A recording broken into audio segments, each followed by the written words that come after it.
2014లో సొంతంగానే అధికారాన్ని కైవసం చేసుకున్నటువంటి భారతీయ జనతా పార్టీ 2019లో కూడా ఆ బలాన్ని పెంచుకుంది. 2014లో 283 వస్తే 2019లో వచ్చేటప్పటికి దాదాపుగా 303 స్థానాలు వచ్చినాయి. ఈ దఫా దాదాపు 60 స్థానాలు కోల్పోయింది.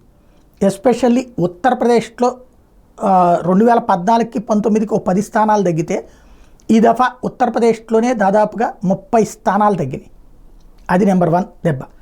మహారాష్ట్రలో అప్పుడు కూటమిగా దక్కించుకున్నటువంటి స్థానాలు ఈ దఫా దెబ్బతింటం అన్నటువంటిది రెండవ సమస్య అయింది.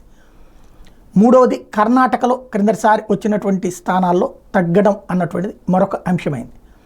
గుజరాత్ లాంటి చోట్ల క్రిందటిసారి క్లీన్ స్వీప్ అయితే ఈ దఫా 2 సీట్లు అవతలకి వెళ్ళడం, సరే అది 2 పక్కన పెడదాం.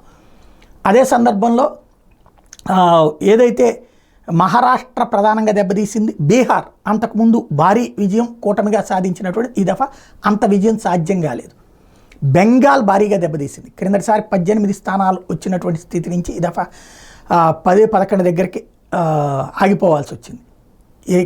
ఏ హిందీ బెల్ట్లో అయితే గట్టిగా ఆశించిందో అక్కడే బీజేపీకి దెబ్బపడింది. అయితే మైనారిటీ పోలరైజేషన్ అన్నటువంటిదే బీజేపీని దెబ్బతీసింది.